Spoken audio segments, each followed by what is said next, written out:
Welcome my dear friends. Now in this session we are going to design summer air conditioning with ventilation air and bypass factor 0.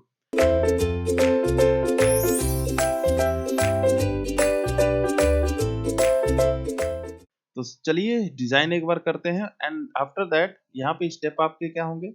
यहाँ पे step होंगे कि सबसे पहले तो हमें डिजाइन करना है। ठीक है, सबसे पहले हमें डिजाइन करना है क्या, समर एयर कंडीशनिंग। पहली चीज कि समर एयर कंडीशनिंग को हमें डिजाइन करना है विद वेंटिलेशन एयर, हमें डिजाइन करना है we ventilation air and with bypass factor 0। हमें ये तीन चीजें हमें तो सबसे पहले डिजाइन करनी है एंड आफ्टर दैट ये डिजाइनिंग प्रोसेस को हमें साइकोमेट्रिक कर्व पे, this is your psychometric, if this is your psychometric curve, इस साइकोमेट्रिक कर्व पे इस डिजाइनिंग पॉइंट्स को मेंशन करना है डायग्रामेटिकली। डायग्रामेटिकली सारे के सारे पॉइंट्स को मेंशन करने के बाद you have to consider and you have to solve with points. आपको कुछ पॉइंट्स पिक्चर में लेके आने हैं, कुछ इंपॉर्टेंट पॉइंट्स। तो यहाँ से जो इंपॉर्टेंट पॉइंट आपके पिक्चर में आएंगे उसी पे एनालिसिस करके हम आगे प्रोसीड करेंगे। Okay, so let's start our session with designing of summer air conditioning with ventilation air and bypass factor 0।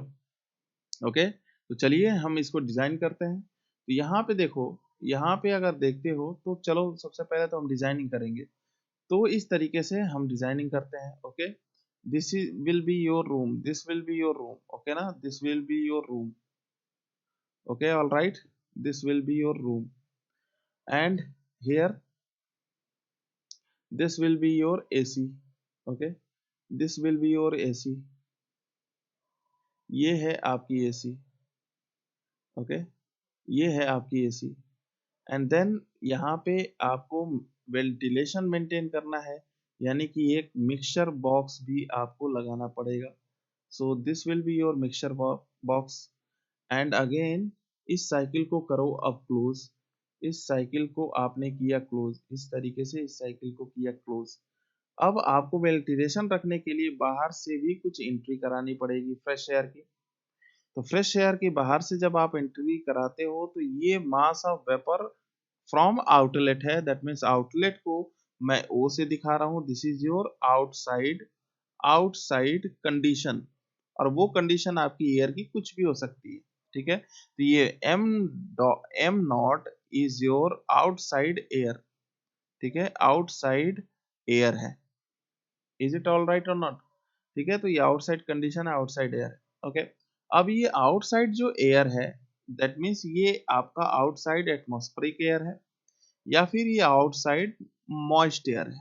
ठीक है ना, ये आउटसाइड मॉइस्ट एयर है। तो इसका मतलब क्या कि इसमें मास ऑफ एयर भी है एंड मास ऑफ वेपर भी है, बट ये आउटसाइड कंडीशन वाली है। ठीक है, आउटसाइड कंडीशन वाली है और आउटसाइड कंडीशन की है, एटमॉस्फेरिक एयर है तो ये एटमॉस्फेरिक टेम्परेचर पे होंगी।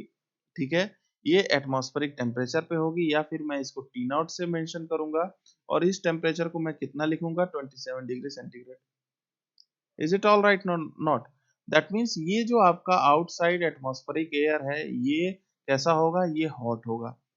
ठीक है, ये हॉट होगा। दैट मीन्स इसकी कंडीशन क्या होगी, ये हॉट होगी।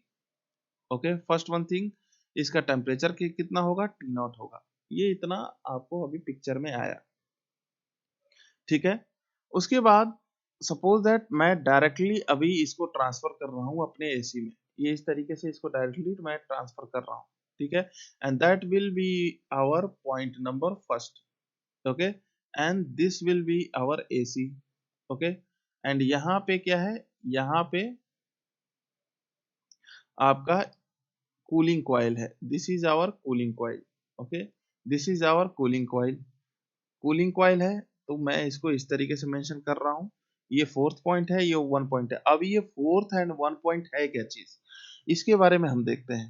माय डियर फ्रेंड्स, ये फोर्थ एंड वन पॉइंट आपका कुछ भी नहीं है, वही चीज है क्या, रेफ्रिजरेशन इफेक्ट। दैट मीन्स ये आपका इवापोरेटर है। ठीक है ना, ये आपका इवापोरेटर है। अब ये इवापोरेटर क्यों है माय डियर फ्रेंड्स, जो आप कूलिंग कॉइल देखते थे वीसी साइकिल में, एयर कंडीशनिंग में इसी को क्या बोला जाता है, इसी को कूलिंग कॉइल बोला जाता है, ठीक है ना।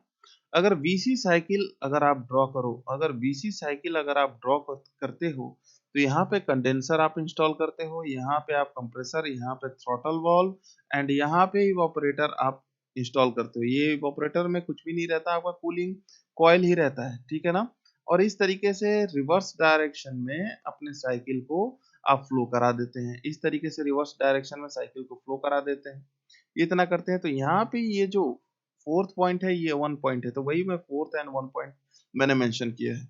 And this will be your जो कूलिंग कॉइल है, इसी यहीं पे आपका रेफ्रिजरेशन इफेक्ट होता है। क्यों? क्योंकि ये क्यूई अमाउंट ऑफ हीट को एक्सट्रैक्ट करता है, यहाँ पे रेफ्रिजरेशन इफेक्ट होता है, ठीक है। रेफ्रिजरेशन इफेक्ट का मतलब क्या है कि ये क्या है, आपका इवापोरेटर है, ओके ना, this will be your evaporator. तो my dear friends, VC cycle में जो इवापोरेटर में कॉइल लगा होता है, एग्जैक्टली एयर कंडीशनिंग में जो कॉइल लगा होता है उसको हम कूलिंग कॉइल कहते हैं, और एग्जैक्टली यही वर्क होता है, ठीक है ना, एग्जैक्टली यही वर्क होता है। ये जो आउटसाइड से एयर इंटर की एसी में, आउटसाइड से जो एयर एसी में आपकी इंटर करेगी, सपोज दैट ये एसी में इस तरीके से आउटसाइड से जो एयर इंटर कर रही है, तो उस एयर को ये जो इवापोरेटर है, ये जो कूलिंग कॉइल है, कूल करेगा।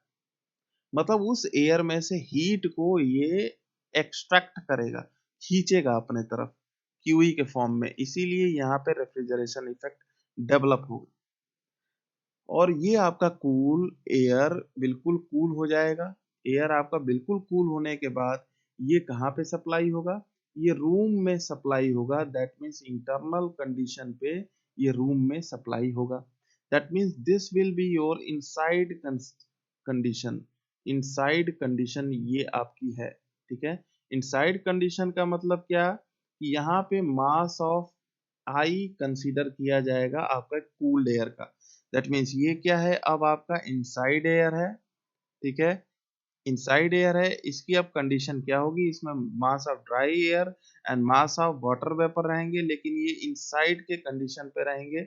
इनसाइड के कंडीशन में रहने के कारण, इनसाइड के कंडीशन में रहने के कारण और कूलिंग के कारण इसका जो टेम्परेचर होगा ये टीआई से डिनोट किया जाएगा। जिस तरीके से यहाँ पे आउटलेट एयर टेम्परेचर को टी नॉट से किया जा रहा था, उसी तरीके से यहाँ पे टेम्परेचर को टी नॉट टीआई से मेंशन किया जाएगा, जो कि कोल्ड एयर होगा, ओके, कोल्ड एयर होगा। इज इट ऑल राइट और not? And that will be your point number second. And after that that will be your point number I. I से क्यों मेंशन कर रहा हूँ, कि अब ये आई फॉर्मेट का एयर अगेन इस साइकिल में फ्लो होगा, और इस साइकिल में फ्लो होके यहाँ पे आएगा, इस पॉइंट पे आएगा। इस पॉइंट पे अब आपकी होगी मिक्सिंग। क्यों मिक्सिंग होगी उसके बारे में समझते हैं माय डियर फ्रेंड्स। क्योंकि हम समर एयर कंडीशनिंग को डिजाइनिंग कर रहे हैं, बट किसके साथ, वेंटिलेशन एयर के साथ हम डिजाइनिंग कर रहे हैं। तो वेंटिलेशन एयर के साथ डिजाइनिंग करने का मतलब क्या है, कि ये जो टीआई टेम्परेचर पे ये जो इनसाइड एयर है दोबारा इस बॉल के पास, मतलब इस बॉक्स में आई, साथ में ventilation air, that means ventilation system को मेंटेन करने के लिए बाहर का जो फ्रेश एयर एम नॉट है, बाहर का जो फ्रेश एयर एम नॉट है, वो भी तो इस साइकिल में इंटर कर रहा है।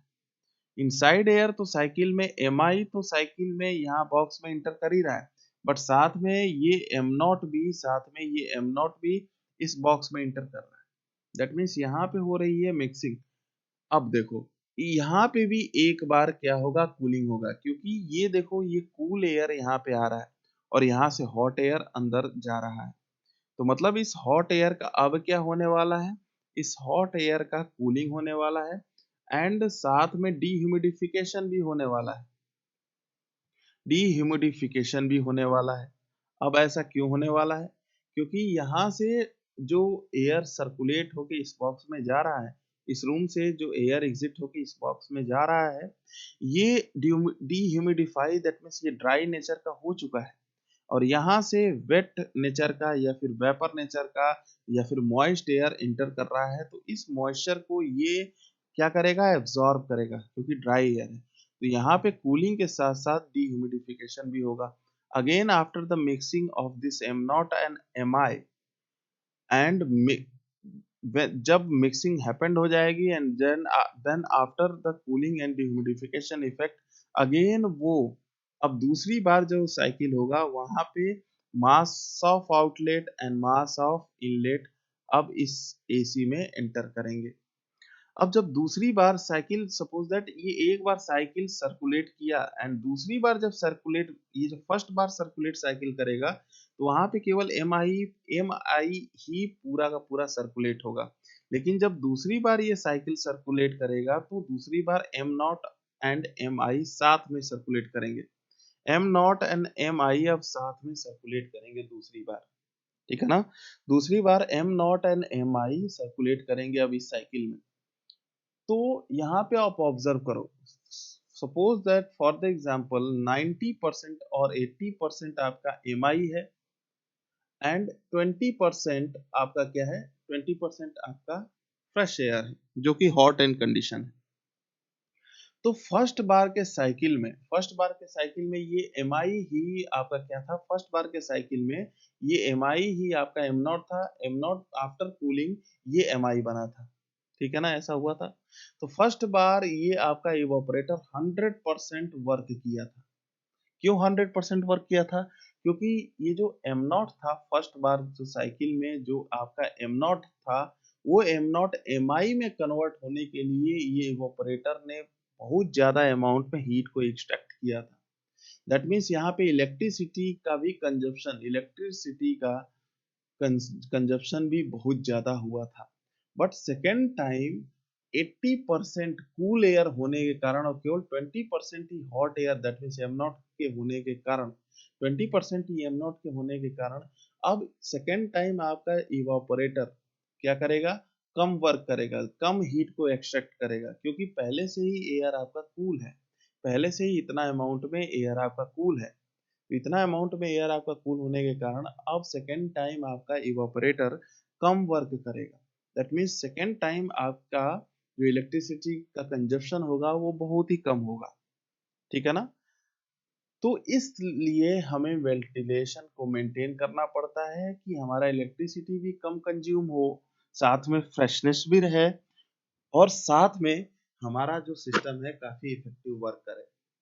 अगर हम वेंटिलेशन नहीं रखते हैं, अगर हम वेंटिलेशन नहीं रखते हैं, केवल इनसाइड एयर को ही सर्कुलेट करते हैं तो ऑक्सीजन डिमांड जो है, कमरे में जो ऑक्सीजन डिमांड है वो क्या हो जाएगी, रिड्यूस हो जाएगी, जिसके कारण हमें सफोकेशन होने लगेगा। इसीलिए हमें पर साइकिल न्यू फ्रेश एयर को तो इंटर करवाना है and it's depend on our this room condition. अगर यही रूम हमारा ऑपरेशन थिएटर होता या फिर कोई रिसर्च वाला रूम होता तो हम हर बार हर साइकिल में हम फ्रेश एयर को ही लेते, ठीक है। हर बार हर साइकिल में हम फ्रेश एयर को ही लेते, क्यों लेते हर बार हर साइकिल में फ्रेश एयर को, इनसाइड एयर को क्यों हम बाहर फेंक देते, क्यों हम मिक्सिंग नहीं करते, वो हम इसलिए मिक्सिंग नहीं करते, इसलिए हर बार हर साइकिल में फ्रेश एयर लेते, क्योंकि जब भी आपके ऑपरेशन थिएटर में जब भी ये एसी का एयर सर्कुलेट करेगा और दोबारा फिर से एसी के कॉइल द्वारा ऑब्जर्व होगा तो इसमें बहुत ज्यादा वायरस बैक्टीरिया चले जाते हैं। तो वही वायरस बैक्टीरिया दोबारा सर्कुलेट होकर आपके ऑपरेशन थिएटर में ना आए, इसलिए हमें हर बार हर साइकिल में फ्रेश एयर को लेना पड़ता है। लेकिन अगर नॉर्मल रूम है या फिर मैरिज हॉल है या फिर कोई ऑफिस है या फिर कोई भी चीज है तो उस कंडीशन में हमें इतना बैक्टीरियल इश्यू नहीं होते हैं, वहां पे हमें इतने प्रिकॉशंस नहीं लेने पड़ते हैं क्योंकि हमारा इम्यून सिस्टम ऑलरेडी अच्छा रहता है। बट अगर ऑपरेशन थिएटर में अगर कोई पेशेंट है तो उसका इम्यून सिस्टम बहुत कम होता है, इसीलिए हमें बैक्टीरिया का अटैक बचाने के लिए जो एक बार एयर आपके एसी में गया, जो आपका फ्रेश एयर आपके एसी में आया, कूल हुआ, ऑपरेशन थिएटर में गया and after bacterial absorption of air and जब उस एयर को अगर दोबारा रिसर्कुलेट कर दोगे तो आपके बैक्टीरिया इंटेक और बढ़ते जाएंगे। तो इसीलिए उस एयर को, जो एयर एक बार यूज हो गई ऑपरेशन थिएटर में, उसको बाहर फेंक दो। हर बार हर साइकिल में आप फ्रेश एयर लो। दैट मीन्स हर बार आपके इवापोरेटर को 100% वर्क करना होगा। इसका मतलब क्या है कि आपकी इलेक्ट्रिसिटी ऑपरेशन थिएटर के केस में ज़्यादा कंज्यूम होगी। बट अगर नॉर्मल रूम की कंडीशन हो तो यहाँ पे सेकेंड बार साइकिल में आपकी इलेक्ट्रिसिटी कम कंज्यूम होगी। So by this way we have to design our summer air conditioning with ventilation air and bypass factor 0। अभी यहाँ पे आपने वेंटिलेशन एयर का तो फंडा समझ लिया, समर एयर कंडीशनिंग का भी फंडा समझ लिया, डिजाइनिंग भी कर ली, बट यहाँ पे बाईपास फैक्टर 0 आप अभी तक नहीं समझे। ठीक है, बाईपास फैक्टर 0 का अभी तक मैंने एक्सप्लेनेशन नहीं दिया है। चलो अब bypass factor is equal to 0 के बारे में एक्सप्लेनेशन देखते हैं। बाईपास फैक्टर इक्वल टू 0 का मतलब क्या है कि आपका ये जो outlet mass of the air है and inlet mass of the recirculated air है, जब ये दोनों के दोनों इस कॉइल से पास करते हैं तो इस कॉइल से इन दोनों का जो टचिंग होता है, जो कांटेक्ट होता है, वो 100% होता है, वो 100% होता है।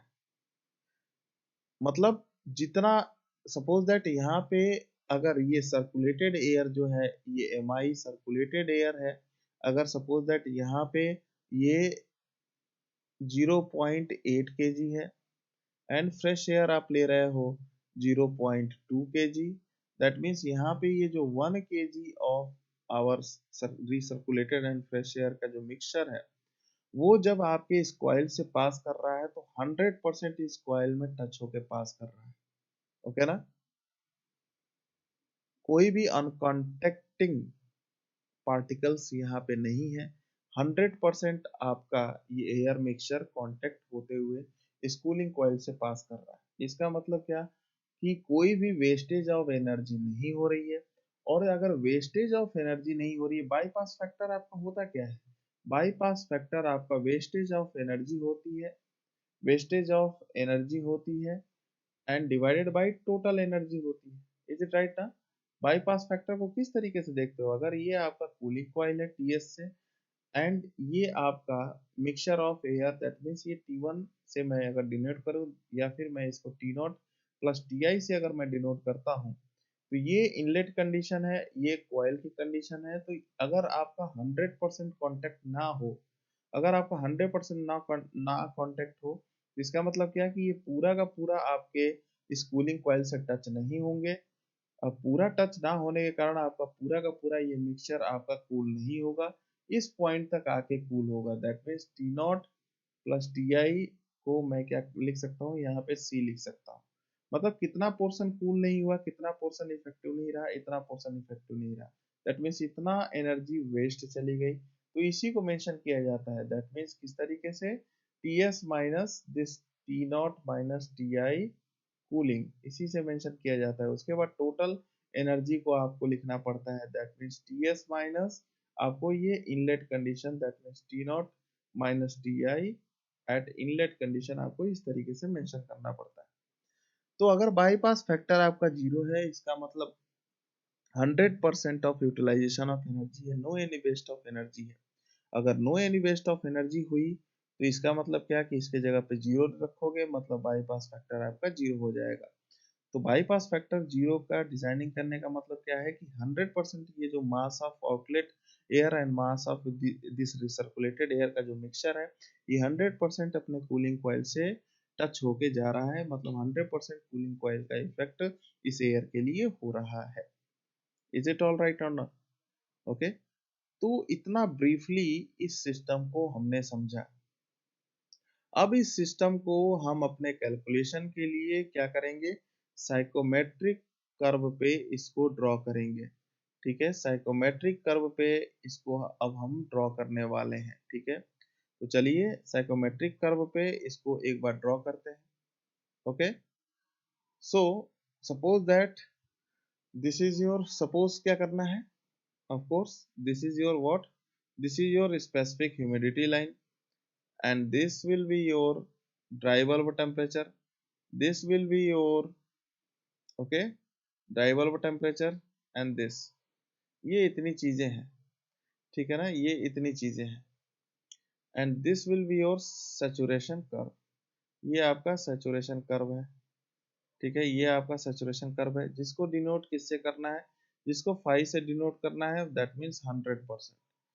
100%, ये इस तरीके से आपको करना है, ठीक है ना। 100% ये इस तरीके से आपको करना है। अब चलिए हर एक पॉइंट को हम शो करते हैं। सबसे पहले इस आउटलेट पॉइंट से हमने स्टार्ट किया था। ओके, सबसे पहले हमने इस आउटलेट पॉइंट से स्टार्ट किया था। तो सबसे पहले एट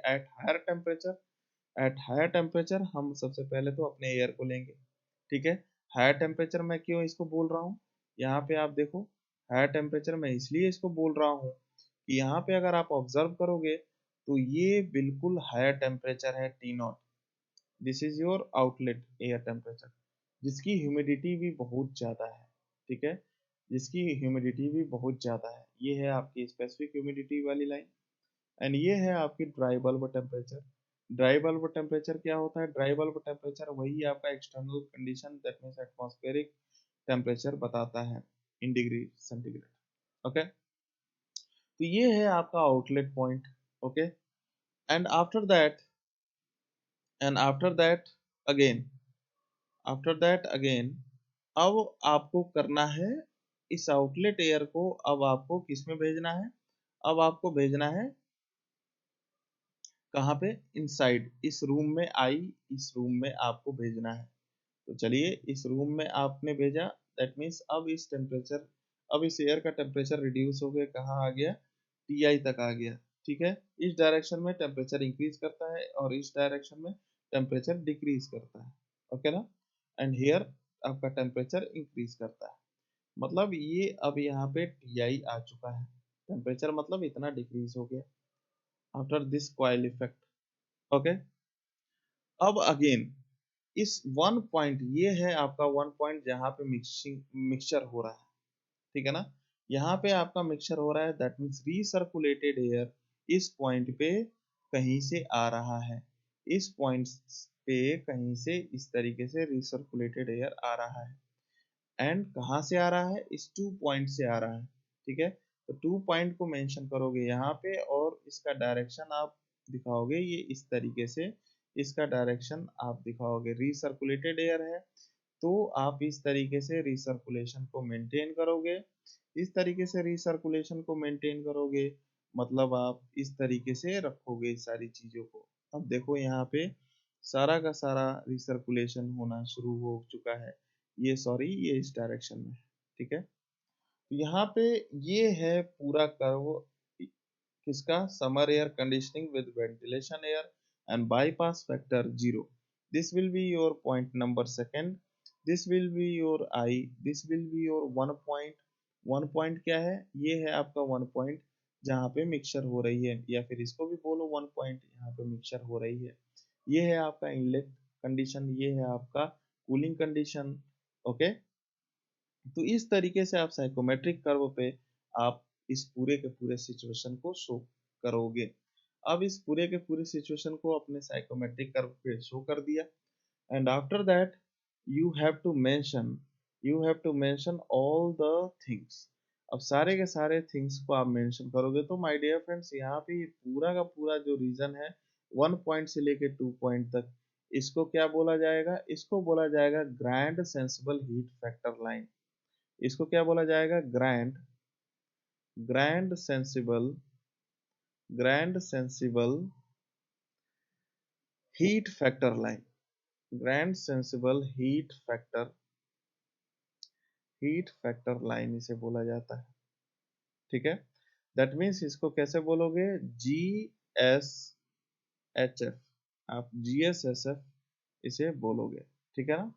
ये इस तरीके से बोलोगे, GSHF, GSHF आप इस तरीके से बोलेंगे। ओके, अब आपका जो मिक्सिंग कंडीशन है, ये है आपकी मिक्सिंग कंडीशन, ठीक है। तो इसको आप मिक्सिंग कंडीशन लिखो। ओके, एंड अगेन अब आपको एब्जॉर्ब करना है, अब आपको यहाँ पे कुछ चीजें ऑब्जर्व करनी है। चलिए करते हैं। अगर ये जो इतना स्पेस आप देख रहे हैं, ये जो आप इतना स्पेस देख रहे हैं यहाँ पे, ये स्पेस आपका क्या बता रहा है, ये स्पेस आपका बता रहा है रूम लेटेंट हीट। ये स्पेस आपका क्या बता रहा है, लेटेंट रूम लेटेंट हीट आपका बता रहा है, ठीक है। That means are L H से आप इसको डिनोट करोगे। ओके, और माय डियर फ्रेंड्स, यहाँ पे ये जो आपका है, इस पॉइंट आई से लेके पॉइंट टू तक का ये जो आपका इतना स्पेस है, ये स्पेस आपका क्या बता रहा है? रूम सेंसिबल हीट बताता है। ठीक है, room sensible room sensible heat ये इतना आपका बताता है। That mean that means R S H आपको ये चीज बताती है। इज इट ऑल राइट और नॉट? ओके ना? So under process 2 to I, heating and humidification gonna be occur, and for coil, cooling and dehumidification gonna be occur. And after that, if this will be your theta, अगर ये इतनी angle आपकी theta है, तो आप theta के जगह पे क्या लिख सकते हो? थीटा के जगह पे आप क्या लिख सकते हो? tan inverse, that means tan inverse your perpendicular upon base, that means RLH, this is will be your perpendicular and this will be your base and R S H आप इस तरीके से मेंशन कर सकते हैं। इस तरीके से आप पूरा का पूरा मेंशन कर सकते हैं। ठीक है ना? इस तरीके से आप पूरा का पूरा मेंशन कर सकते हैं। That means you have to what? You have to decide, that means you have to decide what? You have to decide and right कि under process 2 to I, under process under process 2 to I, 2 to I, क्या heating and humidification, heating heating and humidification होगा। Okay, heating and humidification होगा from point two to I, that means इस point two से लेके आई तक heating and humidification होगा। And for coil, and for coil क्या होने वाला है? फॉर कॉइल आपका होने वाला है कूलिंग, फॉर कॉइल आपका क्या होने वाला है? कूलिंग होने वाला है। एंड साथ में क्या होने वाला है? डीह्यूमिडिफिकेशन, डीह्यूमिडिफिकेशन होने वाला है। इज इट राइट और नॉट? तो ये इस तरीके से पूरा का पूरा प्रोसेस आपका पिक्चर में आने वाला है। तो हमने क्या देखा? हमने ये देखा कि विंड समर एयर कंडीशनिंग की सबसे पहले हमने की डिजाइनिंग, एंड देन उसको हमने साइकोमेट्रिक पे डिजाइन किया, प्लॉट किया। उसके बाद हम कुछ बेसिक्स पॉइंट को भी कंसीडर करने वाले थे थर्ड स्टेप में। तो this will be your point number first, this will be your point number second, and after that you have to write your point number third. Okay, so I need some space, तो मैं इसको थोड़ा सा छोटा करता हूँ। इस छोटे पे आपको ध्यान नहीं देना है, पीछे जाकर नोट कर लेना है। अब यहाँ पे हम अपने पॉइंट को जरा ध्यान से देखते हैं। और नेक्स्ट पॉइंट इज कि कूलिंग लोड ऑन कॉइल को अगर हम कैलकुलेट करना चाहते हैं, cooling load, cooling load on coil को अगर हम कैलकुलेट करना चाहते हैं, तो हम उसको किस तरीके से करेंगे? Mass of air in bracket H1 minus H2 हम करेंगे, एंड इसको किससे मेंशन करेंगे? किलोवाट से हम इसको मेंशन करेंगे। ओके, अगर हम नेक्स्ट स्टेप पे चलें, तो नेक्स्ट स्टेप पे अगर हम आरएसएच को मेंशन करना चाहते हैं, आरएसएच को अगर हम मेंशन करना चाहते हैं, तो उसको हम किस तरीके से करेंगे? मास ऑफ एयर लेंगे, एंड इन ब्रैकेट हम एच आई, इन ब्रैकेट हम एच आई माइनस H2 को हम उसको मेंशन करेंगे किसमें? किलोवाट में। Okay, and this will be your room heat load. And अगर नेक्स्ट पॉइंट पे देखा जाए, तो नेक्स्ट पॉइंट पे if you want to write your R L H को अगर आप लिखना चाहते हो, मतलब रूम लेटेंट हीट को अगर आप लिखना चाहते हो, तो आप किस तरीके से करोगे? Mass of your air in bracket H2 minus आप HI से मेंशन करोगे इन किलोवाट, आप इस तरीके से मेंशन करोगे। अगर अगेन नेक्स्ट पॉइंट की बात करें, तो नेक्स्ट पॉइंट आपका क्या होगा कि the line joining the line joining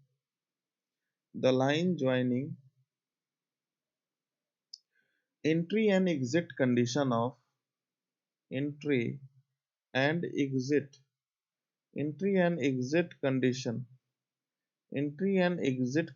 of AC, entry and exit condition of AC is known as what is known as grand sensible heat factor, grand sensible grand sensible heat factor, okay ना, grand sensible heat factor, and which will be denoted by GSHF, GSHF, आप इस तरीके से denote करोगे, and this will be your GSHF line, okay. And in next, the line joining supply condition to room, the line joining the line joining supply condition to room, supply condition to room, supply condition to room condition, supply condition to room condition is known as what? Room sensible heat factor line, room sensible heat factor line, okay, heat factor line, and this will be in short form, that means what? RSHF, इस तरीके से हम करेंगे। अगर next हम चलते हैं तो नेक्स्ट में हम क्या लिखेंगे कि the interaction of RSHF and GSHF, the interaction, next में हम क्या लिखेंगे, the interaction of RSHF and GSHF gives supply condition to room, gives supply condition to room, आप इस तरीके से मेंशन करोगे, ओके।